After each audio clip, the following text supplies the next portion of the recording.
Are we recording? Yeah. So, Tara, tell me a little bit about this cookbook of yours, Official American Girl Cookbook, there we go. Now we can see it. Yay! So, tell me a little bit about this cookbook of yours.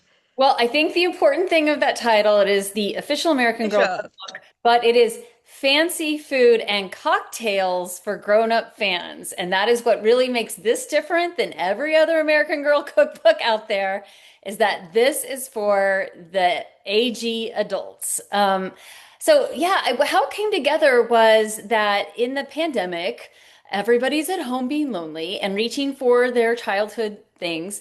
And so online, these social media memes started popping up. We need an American girl, who did this. We need an American girl who, survived the Titanic, and people would have their dolls like looking hilarious.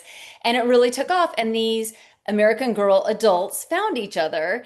And it really turned into a whole thing. So that was sort of an eye-opening moment that this childhood, favorite is still sort of living in people's lives, closets, maybe not in their closet, maybe on a shelf, maybe more prominently. And maybe even during the lonely pandemic, they were dining with their dolls, like whatever it would take.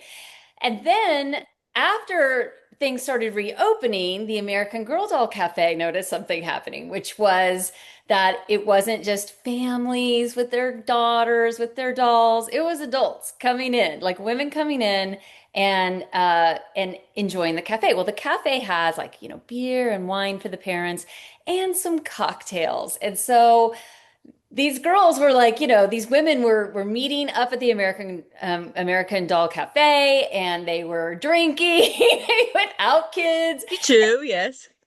and it's so fun too. If anyone has not done that, you have to do it. It is so fun, and they will give you a doll like to sit with you, and they have like a little chair, and you can dine with your doll. It's so great.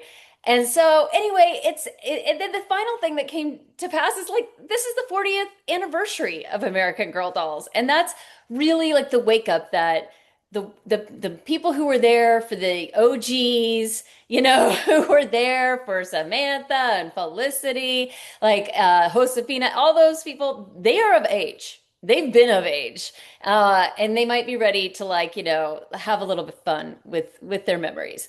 So that's sort of the inspiration behind the cookbook, and it was just like so fun making it. I'm going through the recipes. There's so many good ones, and of course, my name is Samantha. My given name is Samantha, and I have the Samantha doll. I'll get it. I'll show you on my shelf, but it's like kind of up there where I can't reach it. But I love it. I've had it since I was like 8 years old. So I was like looking through the recipes, and I love the cocktail that you have, and like all the different kinds of foods, and it's absolutely amazing. Well, I mean, So that's one of the fun things I was going to say is that what I learned through this process is that you ask someone if they have an American Girl doll or you mention American Girl to a woman and she just lights up and she starts talking to you. Or if she didn't have one, she'll be like, oh, yeah, I didn't have one. I mean, you know what I mean? But it has for everyone this connection. And I will tell you that the Samantha Parkington cocktail is Get the Vote Float. And I found I love it. this it's like from the suffragette cocktail, but some of these cocktails don't match our palates today. So they drank harsh, right? They were just like, here's something to drink and I'm going to drink it. And does it taste good? I just think they had different palates. So we had a lot of fun trying to figure out what kind of float to put on top of it that would balance it. And so limoncello is our float for that one. But we did have a lot of fun experimenting. They being like my family and friends who helped me with this and were my taste testers and all of that. That is amazing. And you should use that, get the vote float for different events as well. I think it'll be absolutely fantastic to have. And thank you. Yeah. So what was the process about writing your book? Like I said, I'm a cookbook author as well, and I know I have my process that I'm proud of, but I want to hear yours and hear how proud you are of yours. Yeah, so I mean, I'm actually interested to compare notes because I bet they're sort of similar. But with this, they have so many dolls, right? Going back 40 years.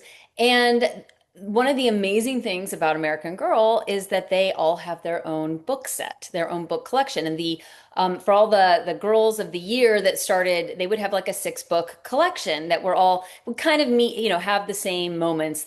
You would meet them, they would have a school, a book about school, they would have a book about you know, sorry, I'm suddenly blanking, but they have like their birthdays, holidays, like they would cover certain things in every single one, but it would take you back in time to history, which is part of the amazing thing about it, and really put girls in these historical settings, seeing what was going on from the point of view of a girl their age.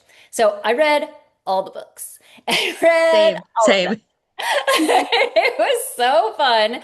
And yeah, I read all the books and I would take notes and I just read everything I could get my hands on, like about Pleasant Rowland and what she was thinking when she created it, which, I mean, for people who don't know about you, Sammy, we are part of this Women's Committee with Critics' Choice Association, and we really work hard to advance women's stories and women filmmakers and just female points of view that are represented with authenticity. And so, like for me, it was really fun to learn that that was Pleasant Rowland's thought in the beginning was that girls were playing with Barbie dolls which don't represent what they look like at all. And in fact, the Barbie movie is one of my favorites. Okay. So I'm not like, but right, they're playing with these overdeveloped, tiny waist dolls who have boyfriends and cars. And I had the ski lodge, with townhouses, but all of living in a world that girls don't live in. And so and I was just like blown away that she just thought in the 80s, which I have a website called 80s Movie Guide about how problematic the 80s were. And she's just like, there's nothing for girls to help them form and understand, it's okay to be them and it's okay to have to have a childhood and not be fast forwarded through that. And so I just sort of fell in love with her and her mission and felt it was very mission aligned with my own. And so but I also like went to the crafts, every little crafts book that I could find because that's another great thing about American Girl is they have they have cookbooks for kids. they have they have like they have like a fashion plates kind of like paper dolls, but also you can create designs. They have sewing. They have all of these ways that girls can really appreciate the dolls, build their own stories. And I just got everything I could get my hands on. I did. Mattel gave me like back end access to their promotional and marketing materials, which was so cool. And and then I just tried to infuse all that. So for every doll, I would, try and figure out what her story was, like what is her story? Where was she living? Of course, in America, where was her place? Where was her place in time? And create a recipe that would perfectly embody her. And it was really fun. I had a great time. Nice. As an aside, what I always loved about the American Girl books is not only did you learn about the girls, but you learn about a piece of history. Like Molly, for example, grew up during World War II. You actually learned stuff that people from there grew up with, like what the families were going through, what the girls were going through. And she used to play with Susan and Linda. Asked me what I ate for breakfast this morning. Don't know, but I remember Susan and Linda and Molly playing their little bomb shelter game, and Emily was there for the birthday. And it's like you actually learned something from it. And a lot of books, we grew up with Babysitter's Club, Sweet Valley High. They were cute. I loved them, but American Girl, I felt like I was also learning without actually learning. Yeah, I agree. I Yes. agree. And it really puts girls, by the way, this is my sparkling Victory Garden cocktail for Molly. They Ooh. had the Victory Garden because they had to grow their own vegetables. And yeah, so that's cheers to you. And it was really great that they had. The other thing I loved about all the American Girl doll books is that they are informing kids like 8 9 10 11 year olds like what was going on at the time but they do it in a way that isn't too frightening. I mean it's reflecting history, so I think like for example you would have like Felicity, who's like, rebellious and spunky and everything, but they also like let you see the other side of things, and you're like, oh, that was dark, what was happening. Addie is a great example of that. Addie is, like they're enslaved, and she and her and Mama like run for their, make a break for it, and they have to leave the baby behind or else they won't be free. I mean, it's in, to get to Philadelphia. It's like so much, but they tell these stories in this first person way that a child could really feel like they were there and get nuance that you don't get from a history book. Exactly. And I think that's what makes especially young girls interested in history, make them want to become a history teacher or want to teach their kids about history or just become a history nerd like most people are, like I am, and I Yeah. just think it's a beautiful thing, a beautiful thing. And I have to ask you this, like at the end of Molly's last book, I don't want to give too many spoilers. How much did you cry? Because I remember reading that last scene and I'm like, even as an 8-year-old, Oh. and now I'm 42. Oh, I know, I know. I mean, she, her, we'll just say like all of her dreams come true. And it really like rounds out that entire story of like where they start and the war is beginning and they're trying to figure it out, and the dad is overseas because he's a doctor and he's helping, and thing I think is interesting about Molly's story is how, she's in America and we don't, this is an American girl story. And so she's a child and she's aware that these are going on, that these situations are going on, but it's not, it's not the same situation as what's happening to Emily, who's in England, it's being bombed, and she must come to the United States to live with a relative for her own safety. And doesn't have her family around her. Um, but even something like that of how you bring World War II and where all of the focus is what's going on overseas. Well, what would it be like for a little girl living in America? You know about this war, your dad's taken away, your mom's volunteering with the Red Cross all the time, your housekeeper's basically raising you, but you still have concerns that kids have, like trick or treating. Like that's still important to a kid. And that's just part of what I love about the book series is that it keeps the youthful things and the things that matter to kids while also putting them in the environment so they can really understand history. Absolutely. And even though it's really not a part of history, I think every kid can relate to that turnip scene where you give it a vegetable you don't want to eat. I know. They're like, eat these turnips. And you're like, no, please no. And like, I love how mom comes in and is just like, let me sugar these up for you. Like there'll be a way to eat these. We'll worry about sugar being something we shouldn't eat as children later. Yeah. Yeah, her book. I was partial to Samantha because we share a name. Molly's books were always my favorite. I guess because she was like sassy and fun, and she had the brother and sister that picked on her, but she knew they still loved her. And the her birthday book with Emily when they were planning her birthday party, and just seeing her, realize I was being selfish. I think she's the one out of all the American girls, of the OG ones, the four OG ones, she grew the most because she had to deal with more adult things than, say, Samantha, who, granted, had to deal with her parents dying, but she lived with her aunt and uncle, but she had a different kind of lifestyle because she was more of the upper class, whereas Molly had to grow up really fast and Right, right. But she still wants to be the prime performer and curling her hair and trying to figure out how do I get to be the star? How do I get to be Miss Victory? And because those are, the real things that we feel when we're kids. You're like, I get you adults have your problems, but like, I need to be the star of this show. really see like her if she was growing up now going into politics or something and being like one of those people on TV that's announcing stuff and like a political analyst. There you go. I could totally see her doing something like that, which is still a star, but she's learning as well. Yeah, exactly. Felicity definitely would have done that, I think. Yes, absolutely. She was just in a class of her own. She was fabulous. I love her. Yeah, exactly. No more tea, please. Um, she's great. Yeah. So which girl do you relate to the most now that we're on this topic? Which girl do you relate to the most? Um, yeah, I think Kit Kittredge is the one I relate to because she's the journalist, and she is, she's got to write her paper. She's got to tell people what's going on. And she's also what I like about her is that I think she's inclusive. She's not right when she meets Will, who's a hobo, um, which I did originally have like one of my drinks, like like a hobo brew. It's now called something else, but I think it's friendship brew.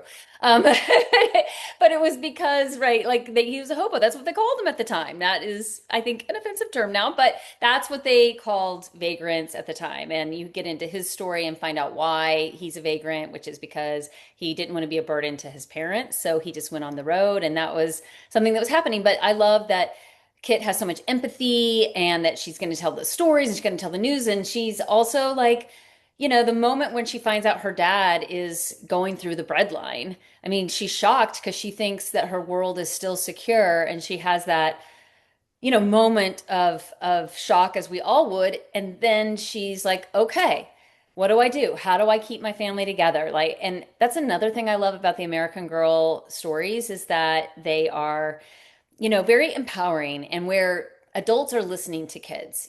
Kids have ideas, and the adults are like, I hear you, and we're going to try what you have to say, and I think that, and they are like, it's empowering, right? And that's something you and I like really care about. It's like stories that are empowering for girls and for women is, that we can see ourselves in entertainment, and then we know we can do it too.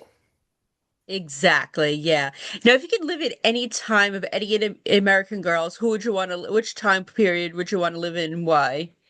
Well, I think the time period of Claudie Wells, I think, her fashion is fire. And the 20s were a really, and it, like to, it'd be so amazing to go back and see, Harlem when it's at its most creative and all of these creators are coming there and living in the house where they've got a singer and and a musician and a writer, and they have all of these people living together. I think that would be really wonderful.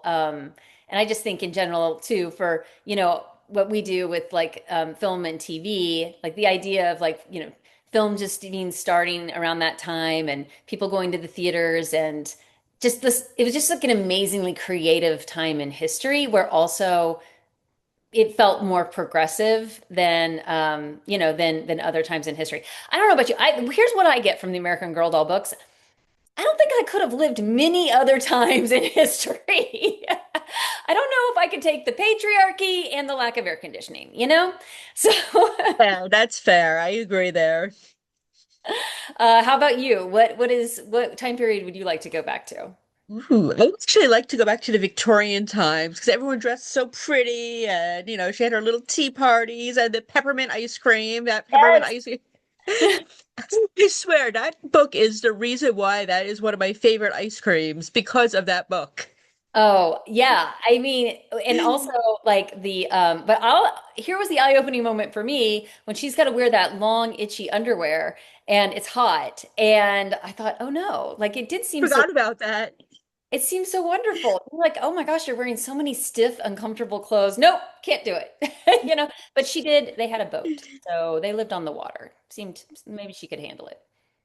Yeah, yeah, and her aunt and uncle seemed like pretty cool people. So, and I don't want to spoil the her last book, but she had a beautiful ending with was it three or four girls that were in her life? No, it was, yeah, the three sisters. And yeah, not to spoil it for people who might not have read yet, but I thought that was a beautiful way to end the series. Yeah, I thought it was so interesting because it's so much like, for us living today, the callback is Annie, Yes. that these girls are living in an orphanage and they're brought in, originally one of them to be a maid, even though she's a child, and to be a maid, and then they wind up kind of, and she's like, I got to break these girls out of this orphanage, and all I can think of is Miss Hannigan. How awful it would be. But yes, that the book series has a happy ending as well. So, and that's what's really nice. But I want to say too, like just while we're on the subject, is like one of the things that I think is also so brilliant. I mean, a lot of girls who had American Girl doll books, like maybe American Girl dolls, didn't have the books, right? But they could still imagine their own story. So whether they read the books and then they were inspired to like play with history in their hands and recreate things, which made you like think about it more and embed it more still, or it was just like having clothes that they could buy and dress them up, but they were at least dolls that were supposed to be similar age. It was just like this way of fueling imagination, and it could be through history or it could be just what's going on in your own life. I just think the whole thing was so well thought out and well executed, and I'm really glad that to be a part of it on its 40th anniversary. That is incredible. Now, were there any recipes that didn't make the cut that might make it into a sequel or? Oh yeah. Okay, good question. So so I did try to hit all initially I was looking through all of everything, right? So there's a lot of stuff on YouTube for kids. And there were the travel twins that get to travel everywhere. And so I had a paper plane recipe, which I don't know if you've had that cocktail before. It's really good. It's really fun. And so I was kind of like making my own unique twist on it. And then but we decided to instead just focus on not go into YouTube series. That was like we are reaching too far for this cookbook. We'll go with the dolls that people are more familiar with. So maybe we'll branch out into these other worlds in the future. I would love that. That is absolutely amazing. And if you were to become an American Girl doll, if they were to base one on you, what would it be like? How would you describe it? Oh, wow. I mean, that's a great question. I think she would be a girl growing up in Oklahoma, and she would be, yeah, I think she would have to be like someone she moves all the time, and she's got to figure out a way to connect with people because her parents move almost every year. And so like, that would be her storyline. It would be like, okay, I've moved to a new town, new city. How do I meet people? What do I say? And her having like go-tos for being more outgoing because she's just got to get in, make friends before her family moves again. That was my story. That was my growing up, but it really made me the person who I am today, able to talk to people, able to ask questions. And so I'm actually really grateful for that sort of nomad life that was a result of my dad's job, just moving him like every year he got a promotion.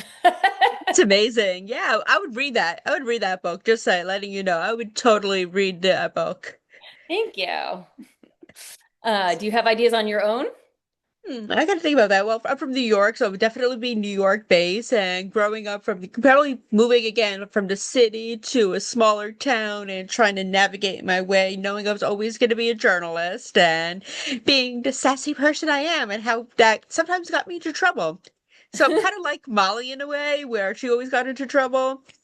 Yeah, that I think we've hit on something brilliant. They always ask that question about like what would you tell yourself when you were a kid? Now that you're grown up, like what would you like to tell them? And I think that when we think of these things of who we are today and look back at all the nervousness and unsureness and insecurity we had, when we were teens or or kids of like what will I become? And you're like, it's gonna be okay. Yeah. Okay, and that's like also and I think that's sort of the great thing about those book series as well is like it's they all go through something. All the girls are going through stuff and stuff that we couldn't go through. Like, I don't know if I could like, journey over the prairie and like, and set up shop in Minnesota. I don't know. I don't know if I could do that. But I think that we like read that and when you're a kid and you're like, oh, so here's where their journey started and here's where it ended. And you go through rough patches and it works out in the end, especially when you have your family and friends with you. I like it. I like it. And where can we follow you on social media so we can continue to follow the book and everything else that you're doing? Because, like you mentioned, your website and everything else that you're doing. So, Yeah. So you can find me on Instagram at that's Tara. nice. Yeah, I sent you a follow. So, I can't wait to see everything else that you're doing. And when is the book coming out so we could all. It's April 21st and it is available for pre-orders online through, just about Amazon, Barnes and Noble, all of the regular sites you can pre-order it. Nice. So, everybody pre order this book. I have it. It's amazing. And I can't wait to start cooking and drinking my way through it. Thank you. All right. We'll do cheers with the best over Cheers. people. Cheers. Cheers! Thank you so much, honey. I will see you soon, and we gotta reconnect and talk about everything else that's going on. Sounds great. Thank you. Thank you. Bye. Bye.